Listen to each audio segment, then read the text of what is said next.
Definition of thermometers અને principal construction working, એમાં આપણે 4 mercury in glass thermometer, bimetallic thermometer, pressure spring thermometer અને resistance thermometer વિશે ડિટેલમાં અભ્યાસ કરશું.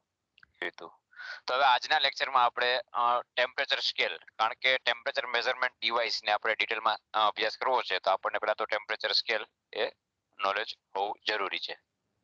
તો ડિફરન્ટ ટેમ્પરેચર સ્કેલ્સ એનું ઇન્ટ્રોડક્શન જોઈએ તો એની change in temperature of a body causes change in its physical, chemical and electrical properties. એટલે કે કોઈ પણ પદાર્થના અંદર જો તાપમાનમાં ચેન્જીસ તમે કરો તો એના ફિઝિકલ, કેમિકલ કે ઇલેક્ટ્રિકલ પ્રોપર્ટીની અંદર કંઈક ચેન્જ આવે. હવે આ ચેન્જ જે આવે છે એને હિસાબે જ આપણે, એની મદદથી જ આપણે ટેમ્પરેચર મેઝર કરશું. These effects can be employed. These effects can be employed for temperature measurement purpose. જે આ ઇફેક્ટ આવે છે આ ટેમ્પરેચર ચેન્જ થવાથી, જે ફિઝિકલ, કેમિકલ કે ઇલેક્ટ્રિકલ પ્રોપર્ટી ચેન્જ થશે તેની ઈ ઇફેક્ટ ને હિસાબે જ આપણે એનું ટેમ્પરેચર મેઝર કરશું. તો આજના લેક્ચર કમ્પ્લીટ કરવાથી તમને એનો પ્રિન્સિપલ, કન્સ્ટ્રક્શન અને એની વર્કિંગ કેરેક્ટરિસ્ટિક્સ નો નોલેજ આવશે. તો student will be able to understand principle, construction, working.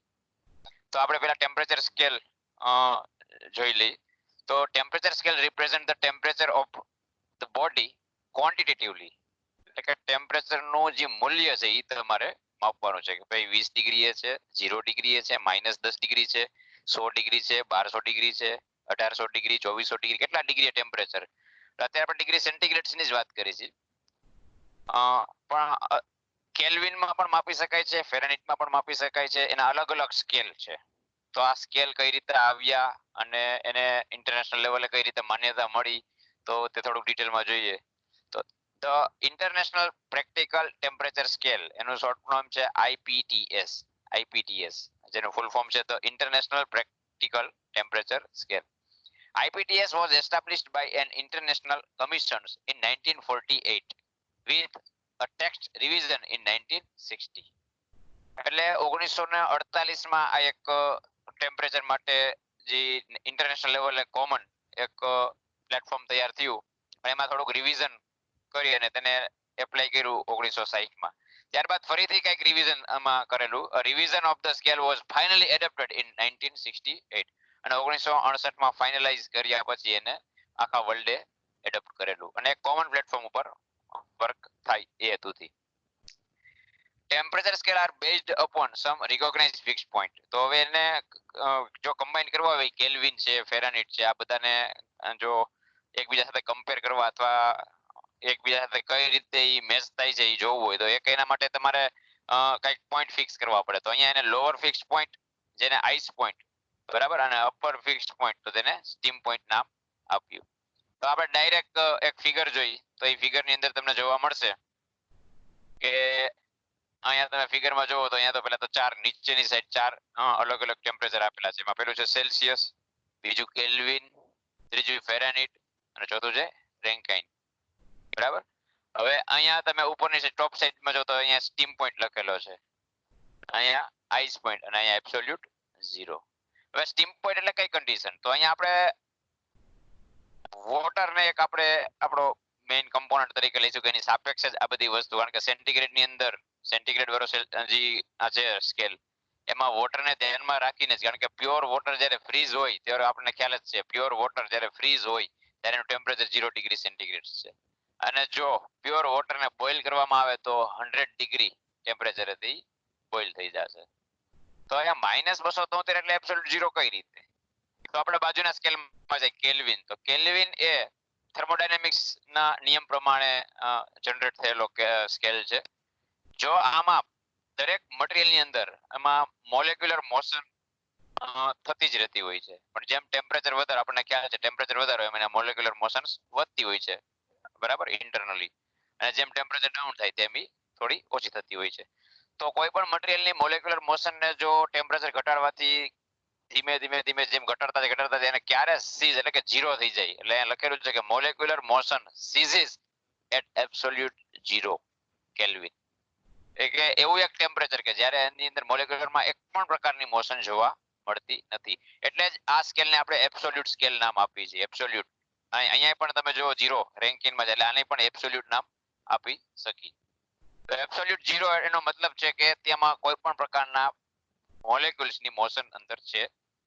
હવે આપણે હજી બીજી વસ્તુ જો કમ્પેર કરી તો કેલ્વિન વાળા સ્કેલમાં જ્યારે આઈસ પોઈન્ટ સેન્ટીગ્રેડ વાળા સ્કેલમાં 0 ડિગ્રી સેન્ટીગ્રેડ છે, ત્યારે કેલ્વિનમાં એ 273 છે. જ્યારે સ્ટીમ પોઈન્ટ છે એ સેન્ટીગ્રેડમાં 100 છે, જ્યારે એ સ્ટીમ પોઈન્ટનું અહીંયા મૂલ્ય એની ક્વોન્ટિટી કેલ્વિનમાં આપણને 373 બતાડે છે. ત્યારબાદ ફેરાનીટમાં આપણે જોઈએ તો એમાં આઈસ પોઈન્ટ 32 ડિગ્રી ફેરાનીટ, જ્યારે સ્ટીમ પોઈન્ટ 212 ડિગ્રી ફેરાનીટ અને એનો એબ્સોલ્યુટ 0 એટલે કે -460. તો એક બીજી વસ્તુ આપણને અહીંયા એમ થાય કે તો ફેરાનીટ સ્કેલની અંદર 0 કઈ જગ્યાએ ખરેખર આવતું હશે? તો એનો 0 તમે જુઓ તો અહીંયા 212 છે, એનાથી અહીંયા નીચે છે અને અહીંયા માઇનસમાં સ્કેલ જાય છે. એનો મતલબ કે અહીંયા ઇન બિટવીન આની વચ્ચે ક્યાંક અહીંયા એનું 0 હોઈ શકે. તો તે 0 કઈ રીતે એ લોકોએ નક્કી કરી?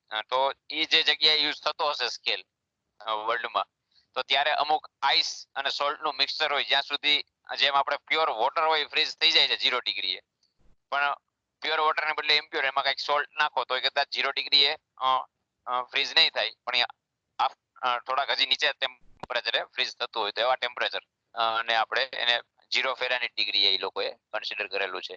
તો હવે આપણે અને ત્યારબાદ રેન્કિંગ જોઈએ તો રેન્કિંગમાં પણ સ્ટીમ પોઈન્ટ 672 અને આઈસ પોઈન્ટ 492, પણ તેનો 0 પણ એબ્સોલ્યુટ 0 એ જ મેચ થાય છે, એટલે એમાં તો કઈ પ્રશ્ન છે નહીં. હવે ડિટેલમાં જોઈએ આ બધા સ્કેલ.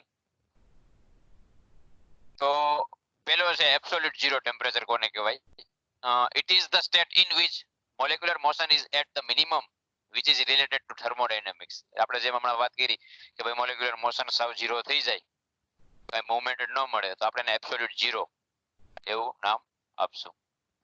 આ પ્રમાણે અલગ અલગ જે આપણે 5 જોયા એમાં જો કે ફિગરમાં 4 જ બતાવ્યા છે, પણ ટોટલ 5 ડિફરન્ટ ટેમ્પરેચર સ્કેલ્સ આપણે સ્ટડી કરવાના છે. પહેલું છે સેન્ટીગ્રેડ અથવા એનું બીજું નામ છે સેલ્સિયસ, બીજો છે ફેરાનીટ, ડિગ્રી ફેરાનીટ, કેલ્વિન અથવા એને એબ્સોલ્યુટ, રેન્કાઇન અથવા એને ફેરાનીટ એબ્સોલ્યુટ અને ર્યુમર. ખાસ આ 5 સ્કેલ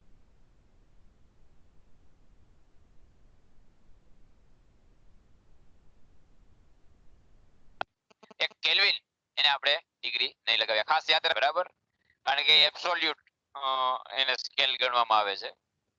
ત્યારબાદ નેક્સ્ટ સ્લાઇડમાં આપણે જોઈએ તો સેન્ટીગ્રેડ ઓર સેલ્સિયસ સ્કેલ.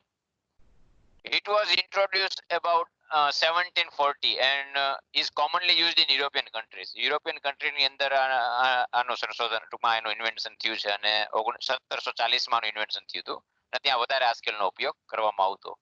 અને ત્યાં આઈસ પોઈન્ટ 0 ડિગ્રી સેન્ટીગ્રેડ અને સ્ટીમ પોઈન્ટ 100 ડિગ્રી સેન્ટીગ્રેડ. એટલે જે આપણે વાત કરી આગલી સ્લાઇડમાં કે આ ટેમ્પરેચર સ્કેલ છે એ બે ફિક્સ પોઈન્ટ ઉપર થી આપણે ડિસ્ક્રાઇબ કરશું. તો દરેક સ્કેલની અંદર એના બે ફિક્સ પોઈન્ટ એટલે કે આઈસ પોઈન્ટ અને સ્ટીમ પોઈન્ટનો ઉલ્લેખ કરેલો હશે. તો ડિગ્રી સેન્ટીગ્રેડમાં તો આપણને ખ્યાલ જ છે વોટર સબસ્ટન્સ આપણે લઈ છીએ મેઝરમેન્ટ માટે. This scale depends upon the selection of working substance used. અને અહીંયા વર્કિંગ સબસ્ટન્સ તરીકે આપણે પ્યોર વોટરને ઉપયોગમાં લેશું અને વોટરનો આઈસ પોઈન્ટ 0 ડિગ્રી સેન્ટીગ્રેડ એનો સ્ટીમ પોઈન્ટ 100 ડિગ્રી સેન્ટીગ્રેડ છે. તો આ હતી માહિતી સેન્ટીગ્રેડ ઓર સેલ્સિયસ સ્કેલની. ત્યારબાદ આપણે બીજો જોઈએ તો ફેરાનીટ scale. It was introduced about 1665, 1665 માં ઇન્વેન્શન થયું હતું and it is used most English speaking countries. બરાબર, ઇંગ્લિશ સ્પીકિંગ કન્ટ્રીની અંદર આનો ઉપયોગ થતો હતો. અને ત્યાં આઈસ પોઈન્ટ તરીકે આપણે હમણાં ફિગરમાં જોયું તો 32 ડિગ્રી ફેરાનીટ અને સ્ટીમ પોઈન્ટ હતો 212 ડિગ્રી ફેરાનીટ. તો આપણે એમાં વાત કરી હતી કે તો 0 કઈ જગ્યાએ આવે છે? તો the 0 point or starting point temperature is 0 degree Fahrenheit that represents the temperature of certain salt ice mixture. જે મેં વાત કરી કે પ્યોર વોટર નહીં હોય પણ વોટર ની અંદર કંઈક સોલ્ટ એડ થયેલું હોય. હવે એને જો ફ્રીઝ કરવામાં આવે તો એ અહીંયા 0 ડિગ્રી સેન્ટીગ્રેડ હજી ફ્રીઝ થાય છે એટલા ટેમ્પરેચરે નહીં થાય, પણ એનાથી ડાઉન તો કેટલા ડાઉન? પણ અહીંયા 0 ફેરાનીટ, કારણ કે આ સ્કેલ જુદો છે, ખાસ યાદ રાખજો, અહીંયા મિસમેચ ન થાય. અહીંયા જે 0 ડિગ્રી બતાડે છે એ સેલ્સિયસ છે, પણ અહીંયા 32 ફેરાનીટ બતાડશે. તો આનો 0 એટલે નીચે, એટલે કે આપણે માઇનસમાં કંઈક ડિગ્રી સેન્ટીગ્રેડમાં આવે ત્યારે એ 0 ફેરાનીટ થાય છે. બરાબર, તો આ તો ફેરાનીટ સ્કેલ. ત્યારબાદ આપણે ચર્ચા કરી તો નેક્સ્ટ આવશે kelvin. This is the thermodynamics temperature scale. અને બીજું નામ છે થર્મોડાયનેમિક્સ ટેમ્પરેચર સ્કેલ પણ કહે છે. અને આ આપણે લોર્ડ કેલ્વિન સાયન્ટિસ્ટ, મહાન સાયન્ટિસ્ટ લોર્ડ કેલ્વિને સજેસ્ટ કરેલો આ સ્કેલ છે. This scale is based on mechanical work. This scale is based on mechanical work which may be obtained from a reversible Carnot heat engine working between the two temperature limits. હવે આ એક mechanical experiment reverse Carnot cycle છે, reversible Carnot heat engine, એક mechanical આખો experiment છે. જેમ આપણે 0 degree centigrade થી 100 ડિગ્રી સેન્ટીગ્રેડ નો કેમ ટેમ્પરેચર નો આપણે એક્સપેરિમેન્ટ કરી છે, એવી રીતે આમાં એક્સપેરિમેન્ટ કરી અને એનું કેલ્વિન માં તમે ટેમ્પરેચર માપી શકો છો. કેલ્વિન ની અંદર જ આઈસ પોઈન્ટ છે એ 273.16 કેલ્વિન, જ્યારે સ્ટીમ પોઈન્ટ છે એનો 373.16 કેલ્વિન છે. ત્યારબાદનો આપણો સ્કેલ છે રેન્કાઇન સ્કેલ. તો તેમાં આઈસ પોઈન્ટ છે એ 491.7 ડિગ્રી રેન્કાઇન અને સ્ટીમ પોઈન્ટ છે એ 671.7 ડિગ્રી રેન્કાઇન છે. This is called absolute scale because it has absolute zero as one of the reference point. જે આપણે વાત કરી આને પણ absolute point 0 છે, તો આપણે આને પણ આપણે absolute scale કહી શકશું. ત્યારબાદ જે પાંચમો જે સ્કેલ છે એ છે Reaumur scale. This scale is often used in alcohol industries. જ્યાં આલ્કોહોલ નું પ્રોડક્શન થતું હતું ભૂતકાળમાં, ત્યાં જનરલી શું બે ટેમ્પરેચર રેન્જ હતી, 0 ડિગ્રી થી 80 ડિગ્રી ર્યુમર. તો ત્યાં મેં જેમને વાત કરી હતી કે મર્ક્યુરી ની બદલે આપણે આલ્કોહોલ ફિલઅપ કરી અને મર્ક્યુરી થર્મોમીટર જેમ છે એમ આલ્કોહોલ થર્મોમીટર પણ બનાવી શકીએ છીએ. તો જે સબસ્ટન્સ યુઝ થતું હોય એ સબસ્ટન્સ નું જે લોકોએ કદાચ મે બી થર્મોમીટર બનાવ્યું હોય, એટલે આ સ્કેલ એ જગ્યાએ જ્યાં પ્રોડક્શન જેનું આલ્કોહોલ નું થતું હોય ત્યાં આઈસ પોઈન્ટ 0 ડિગ્રી ર્યુમર અને સ્ટીમ પોઈન્ટ 80 ડિગ્રી ર્યુમર છે. હવે 80 ડિગ્રી ર્યુમર એટલે આપણે આમ જોવો તો સેન્ટીગ્રેડમાં 100 ડિગ્રી સેન્ટીગ્રેડ જ થાય, બરાબર. હવે અહીંયા એક તમને રિલેશન બતાડે છે, આ તમે આપણે આઈએસ ની અંદર પણ શીખી ગયા હતા કે ભાઈ એક ટેમ્પરેચર ને બીજા ટેમ્પરેચર ની અંદર જો કન્વર્ટ કરવું હોય ડિગ્રી સેન્ટીગ્રેડ ને ફેરાનહીટ વચ્ચેનો રિલેશન, તો આ માત્ર ડિગ્રી સેન્ટીગ્રેડ અને ફેરાનહીટ વચ્ચેનું રિલેશન છે. એવી રીતે ડિગ્રી સેન્ટીગ્રેડ અને કેલ્વિન વચ્ચેનું રિલેશન, આ વચ્ચેનો ભાગ કાઢી નાખો તો ડિગ્રી સેન્ટીગ્રેડ અને કેલ્વિન વચ્ચેનું રિલેશન. તો અહીંયા મેં એક જનરલ ફોર્મમાં જ આપેલું છે આખું ઇક્વેશન કે દરેકનો એકબીજા સાથેનો રિલેશન બતાવેલું છે. આમાં તમે કોઈ પણ એક ટેમ્પરેચર સ્કેલને બીજામાં કન્વર્ટ કરવો હોય તો આપણે ઇઝીલી કન્વર્ટ કરી શકીએ છીએ. તો ફરીથી રિવિઝન કરી લઈએ આપણા પહેલા ટોપિકનું. તો આપણે ટેમ્પરેચર મેઝરમેન્ટ ઇન્સ્ટ્રુમેન્ટ સ્ટડી કરતા પહેલા આપણે એક ટેમ્પરેચર સ્કેલનો અભ્યાસ કરવો જરૂરી છે. તો કારણ કે ટેમ્પરેચર જ એક એવી વસ્તુ છે કે જે માપવી હોય તો આપણને ખ્યાલ છે કે ટેમ્પરેચરના ચેન્જ થવાથી મટીરિયલની ફિઝિકલ કેમિકલ પ્રોપર્ટી ચેન્જ થાય છે અને એનો જ આપણે બેનિફિટ લઈ અને ટેમ્પરેચર મેઝર કરી શકીએ છીએ. અને એના માટે અલગ અલગ ટેમ્પરેચર સ્કેલ છે એ 2 પોઈન્ટ ઉપર આધારિત છે, lower fix point, upper fix point. અને એનું invention finally adopted IPTS in the international practice temperature scale દ્વારા 1968 એને એડોપ્ટ કરવામાં આવ્યો હતો. અને 5 અલગ અલગ સ્કેલ છે જે સેન્ટીગ્રેડ, ફેરાનહીટ, કેલ્વિન, રેન્કાઇન અને ર્યુમર, જેની આપણે કમ્પેરિઝન પણ આ ફિગરમાં જોઈ.